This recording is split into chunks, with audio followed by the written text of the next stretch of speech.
केवलं ज्ञानमूर्तिं द्वन्द्वातीतं गगनसदृशं तत्त्वमस्याधिलक्ष्यं एकं नित्यं विमलमचलं सर्वधी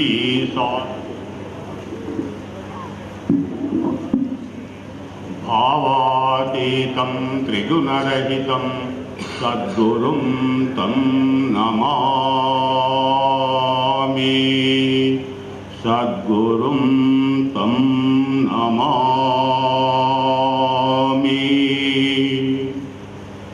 वन्देऽहं गुरुपादपद्ममुलकुन् वन्दे सुबोधोक्तिकिन् वन्देऽहं गुरुचरितसङ्ग्राहमुनकुन् वन्दे वाङ्मनसुश्रेणिकिन् वन्देऽहं गुरुनामधेयमुनकुन् वन्दे गुरुस्थलम्भुनकुन् वन्देऽहं गुरुभक्तवृन्दमुनकुन् वन्दे समज्जातकुन्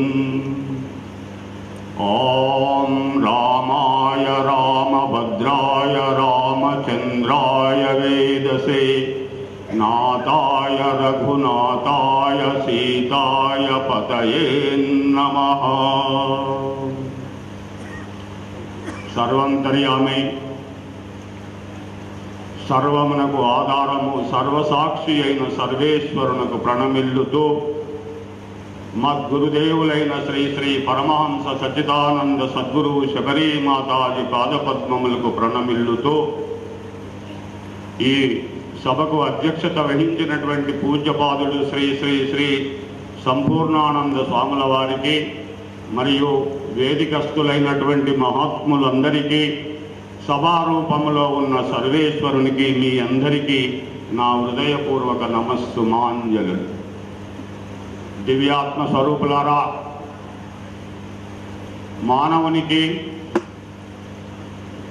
మానవులందరికీ కావలసిందేమిటి? శాంతంగా ఉండాలి, ఆనందంగా ఉండాలి. ఇది సర్వజనులు కోరే కోరిక. దుఃఖ నివృత్తి, ఆనంద ప్రాప్తి. నా దుఃఖం పోవాలి, నేను ఆనందంగా ఉండాలి, శాంతంగా ఉండాలి. ఇది సర్వజనులు కోరుతున్నారు. ఎవరు ఆనందమును కోరడం లేదు, ఎవరు శాంతిని కోరడం లేదు. ఒక మనుషులే కాదు, ప్రాణమున్న ప్రతి జీవి సంతోషాన్ని కోరుతున్నది, సుఖాన్ని కోరుతున్నది, ఆనందాన్ని కోరుతున్నది. మరి ఉన్నారా? మరి ఆనందంగా ఉన్నారా? ఆనందం కావాలనే మనము ఎన్నో కర్మలు చేస్తున్నాం, రకరకాల కర్మలు చేస్తున్నాం. ఇన్ని కర్మలు చేస్తూ మరి ఆనందంగా ఉన్నారా? పెద్ద పెద్ద ఉద్యోగాలు, పెద్ద పెద్ద అధికారాలు సంపాదించుకున్నాం, మరి ఆనందంగా ఉన్నారా? ఇప్పుడు మన ప్రధానమంత్రి మోడీ గారు ఆయన ఉన్నారు, ఇప్పుడు ఆయన ఆనందంగా ఉన్నారా? అమెరికా ప్రెసిడెంట్ ఆనందంగా ఉన్నాడా? దేశం వస్తే ఆనందం వస్తుందా? డబ్బు వస్తే ఆనందం వస్తుందా? అధికారం వస్తే ఆనందం వస్తుందా?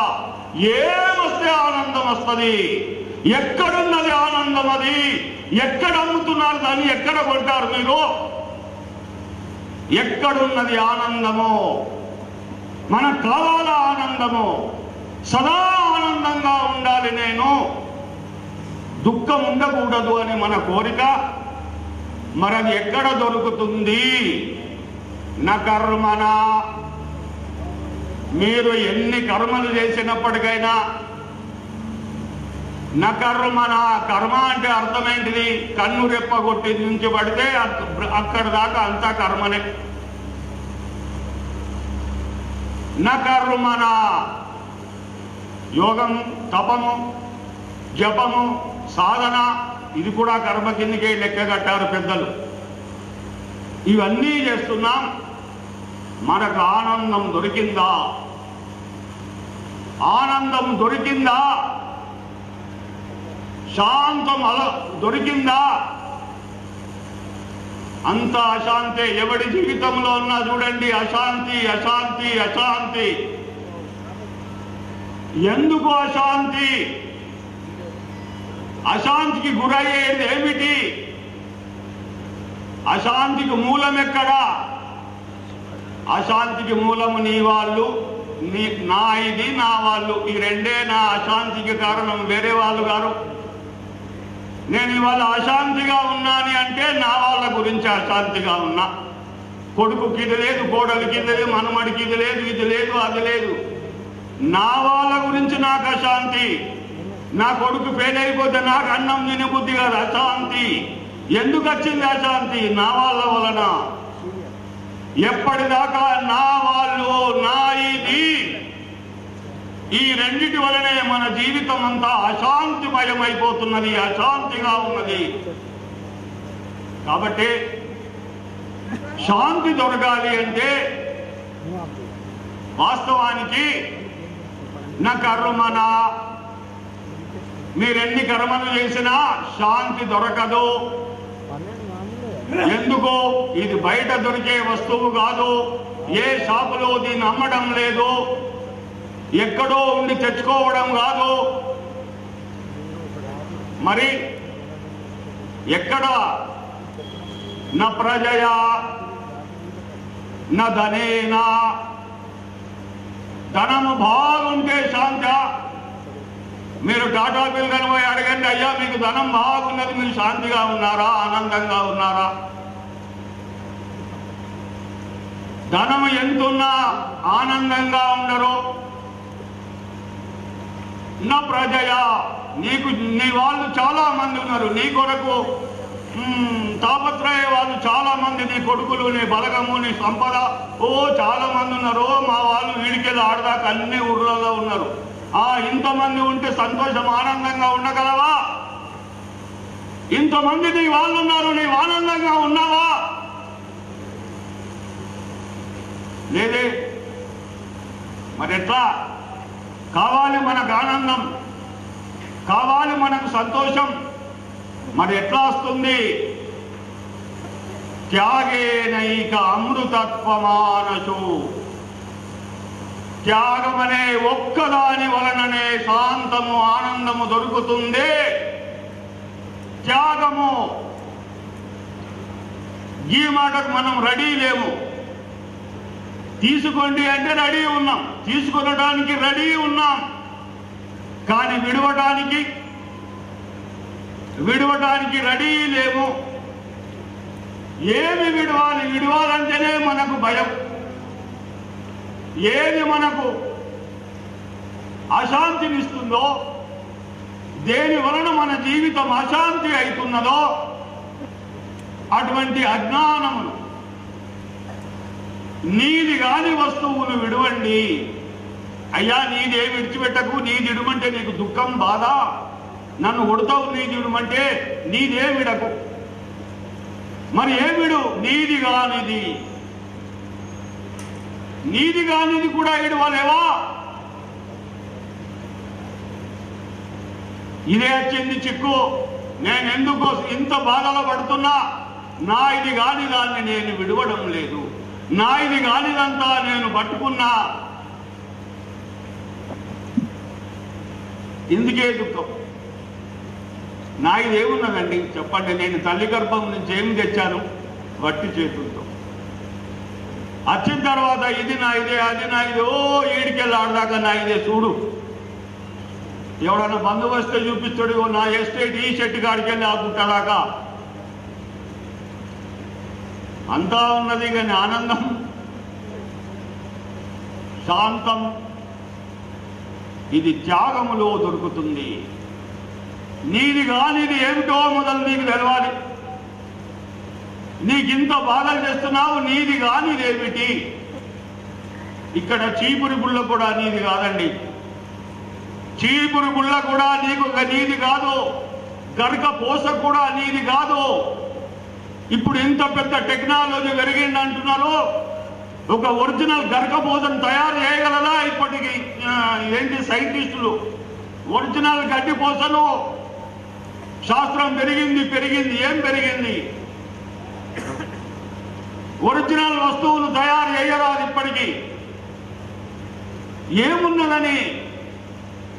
అంతా పరమాత్మది.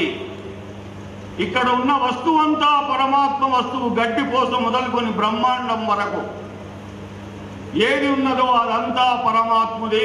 నీ కొరకున్నది. సుఖంగా కొంచెం అనుభవించి వెళ్ళిపో. మనం చుట్టాలింటికి వస్తాం.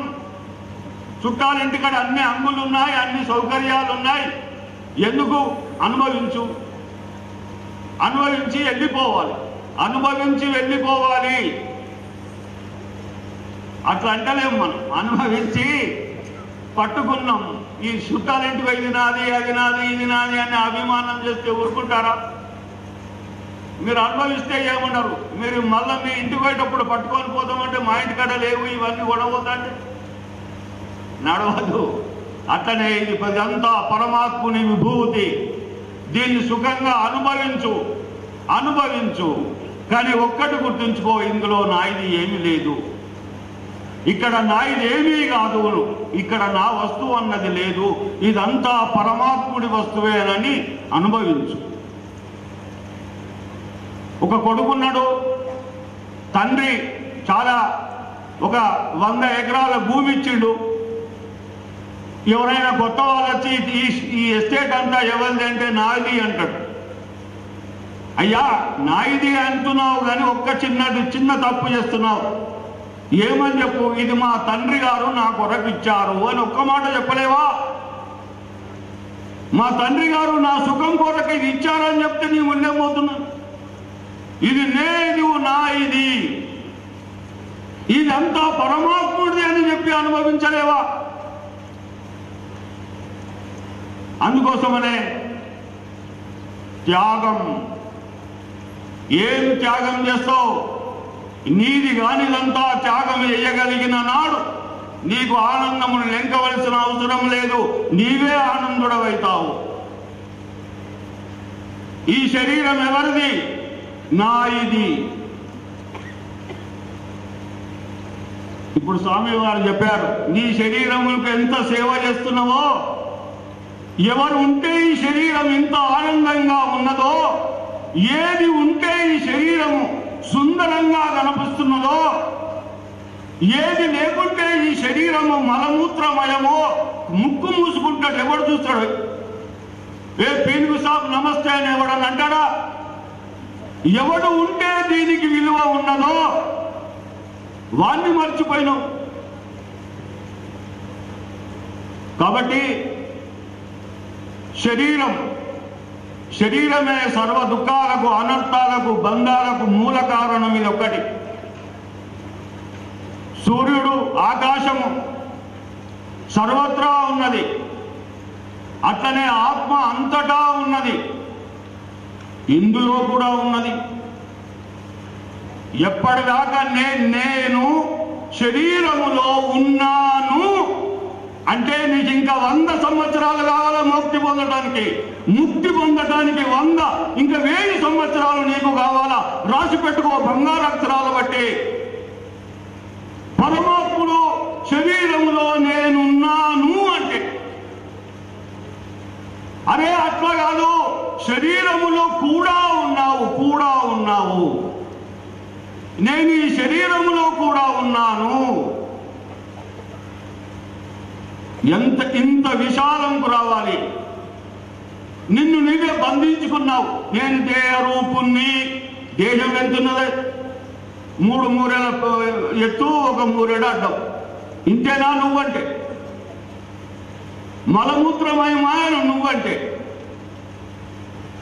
నేనేమిటి? ఈ శరీరములో నేనెవడిని? ఈ శరీరం అనే పట్టణములో నేను ఎట్లా ఉన్నాను?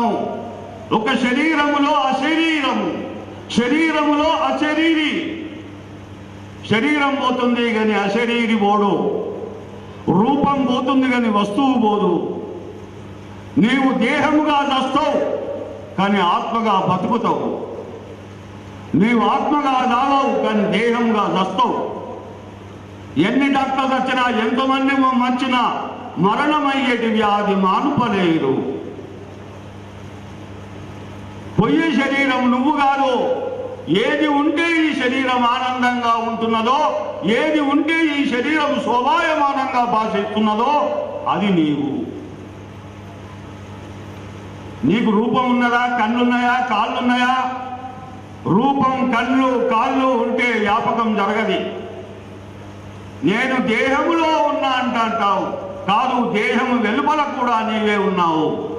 నీవు దేహములో చూస్తున్నా, దేహం బయట కూడా చూస్తున్నా, ఇక్కడికి వెళ్ళి ఆకాశము దాకా చూస్తున్నా. అదిగో సూర్యుడు, అదిగో చంద్రుడు, అవిగో నక్షత్రాలు, అవిగో గ్రహాలు, తారలు. బయట కూడా చూస్తున్నా. దేహములో ఉన్నానంటివి, దేహములో చూస్తున్నా. ఇందులో ఉండి ఇందులో చూస్తున్నా. దీనికి వెలుపల కూడా నేను చూస్తున్నా, సర్వత్రా చూస్తున్నా.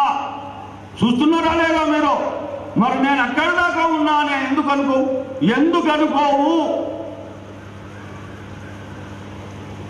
అట్లా అనుకో. ఏడున్నావు? నేను దేహంలో ఉన్నా. ఓ ఇక దీనికి సబ్బులు రుద్దుడు, మన్ను రుద్దుడు, పౌడర్లు పెట్టుడు, బాస్ ఈయన్నే. నీ బతుకంతా ఈయన్నే. బయట బయట దేహాభిమాన పాశేన చిరం బద్ధోసి పుత్రక బోధోహం జ్ఞాన ఖడ్గేన తన్నీకృత్య సుఖీ భవ. పెద్దలన్నారు, నేను దేహమును, నేను మనిషిని, నేను రామయ్యను, భీమయ్యను, ఎల్లయ్యను, పుల్లయ్యను. చిరం బద్ధోసి పుత్రక, చాలా జన్మల నుంచి కట్టివేయబడి ఉన్నావు ఈ తాడుకు. ఏ తాడుకు? దేహము నేను అనే అభిమానం అనే తాడుకు. ఎప్పటి నుంచి, ఎన్ని జన్మల నుంచి కట్టేయబడి ఉన్నానో, ఎన్ని జన్మలు గడిచిపోయినాయో.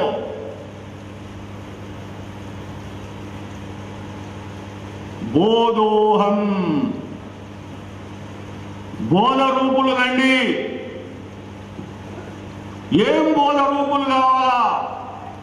ఈ దేహము కంటే నేను వేరుగా ఉన్నాను, దేహములో ఉన్నాను, సర్వత్రా నేనే ఉన్నాను.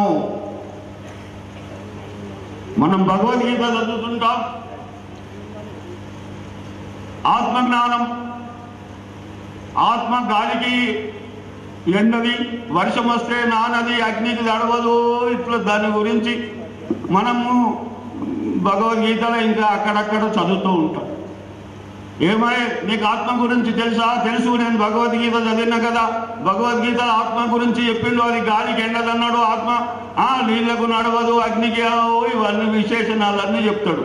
ఇప్పుడు ఆయనకు ఆత్మజ్ఞానం వచ్చినట్టేనా? భగవద్గీత బట్టి పెట్టి చెప్పేసిండు. ఆత్మజ్ఞానం వచ్చినట్టేనా? కాదు. ఆత్మను గురించి చెప్పడం కాదు, ఇది నువ్వు చేయవలసిన పని. ఏం పని నువ్వు చేస్తే సుఖపడతావు? నా స్వరూపం ఆత్మ అని నీ వెలిగితే సుఖపడతావు. ఆత్మను ఎవడి గురించి, ఒక రాజు గురించి చెప్పినట్టు, ఎవడి గురించో చెప్పినట్టు చెప్తున్నావు. ఆత్మ గురించి నీకంటే వేరుగా ఉన్నట్టు చెప్తున్నావు. కాదు, నా స్వరూపం ఆత్మ స్వరూపమే. నేను ఆత్మ కంటే భిన్నంగా లేను, నేను ఆత్మను అని మీరు గురు దగ్గర కూర్చుండి విచారం చేసి, గురు దగ్గరనే విచారం చేయాలా. నేను మా ఇంటికాడ చేస్తా, మాడ చేస్తా, ఈడ చేస్తా, కుదరదు. అది ఎక్కడ చేయాలి? గురు పాదాల దగ్గర కూర్చుండి గురు ముంగడ విచారం చేయాలా. ఏదైనా గ్రంథం చదువుతా కదా, అందులో ఉన్నది కదా, ఇంట్లో ఉన్నది కదా, అది చదువుతా అయిపోతుంది కదా. కుదరదు. అందుకోసమనే ఆత్మ జ్ఞానాన్ని గురువు పాదాల దగ్గర కూర్చుండి మననం చేయాలి. నా స్వరూపం ఆత్మస్వరూపము అని నీ వెరిగితే నిన్ను మించిన వాడు కానీ నీతో సమానమైన వాడు కానీ ఈ భూలోకంలో 14 భువన భాండములలో నీకంటే మించిన వాడు దొరకడు, నీతో సమానమైన వాడు దొరకడు. అటువంటి మహోన్నతమైనటువంటి స్థితి కేవలం కర్మ వల్ల కానీ, ప్రజా వల్ల కానీ, ధనము వల్ల కానీ ఇది దొరకదు.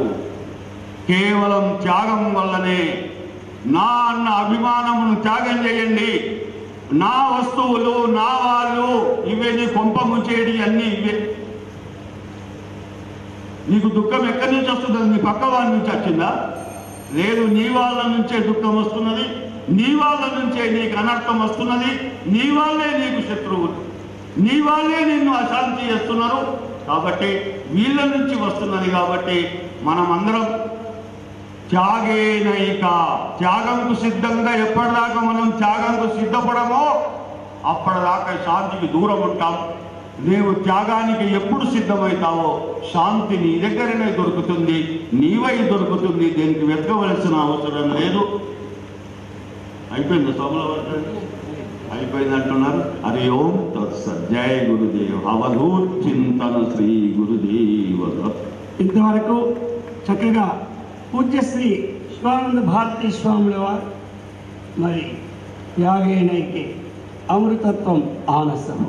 ఆనందం అనేది బయట దొరికేది కాదు, మన విచారణ ద్వారా అది అంతర్ముఖంగా ఉన్నటువంటి తత్వాన్ని తెలుసుకున్నప్పుడే ఆ ఆనందానుభూతిని చక్కగా పొందగలమని వివిధ విషయాలలో నేను చక్కగా ఎక్కడంటే చివరి మాకు అక్కడ వరగనిపిస్తుంది. మంచి కంఠమైన మాట అదే కలంలాగా అర్థమైంది కదా. కాబట్టి వారికి హృదయపూర్వక నమస్కారాలతో పాటు ధన్యవాదాలు సమర్పించుకుంటూ మరి అలాగనే ఇప్పుడు పూజ్య శ్రీ శ్రీ శ్రీ యోగేశ్వరానంద స్వాముల వారు యోగేశ్వర ఆశ్రమాధిపతులు పిప్రి భగవద్గీత భక్తి యోగం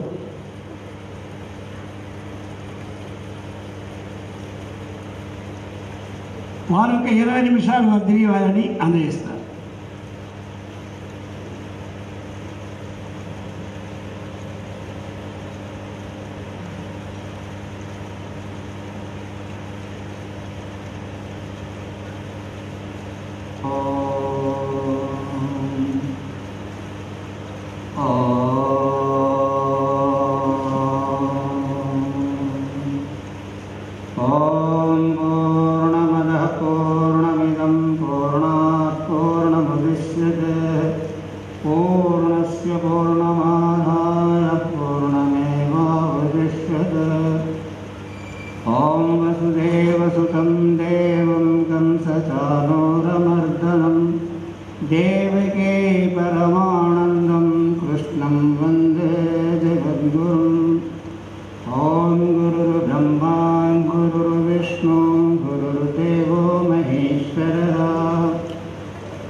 సర్వాంతరాత్మలో వెలుచున్నటువంటి పరమాత్మకి శిరసాష్టం నమస్కరిస్తూ అఖిలాంతర సాధు పరిషత్తు పూజ్యపాదులు అధ్యక్షులైనటువంటి సంపూర్ణానందకి స్వాముల వారి పాదపద్మలకు నమస్కరిస్తూ వేదికపై ఆసీనులైన మహాత్ములకు మాతాజులందరికీ కూడా నమస్కరిస్తూ లక్ష్మీనారాయణ స్వరూపులైన మీ అందరికీ కూడా ఓం నమో భగవతే వాసుదేవాయ నామస్వరకు నమస్కరిస్తూ భగవంతుని యొక్క అనుగ్రహం వలన అఖిలాంధ్ర సాధు పరిషత్ యొక్క కార్యక్రమ శుభసంకల్పంలో ఈ 54వ వార్షికోత్సవాల సందర్భంలో మనం వారు మహాత్ములు చెప్పినటువంటి జ్ఞానరత్నాలను వింటున్నాం.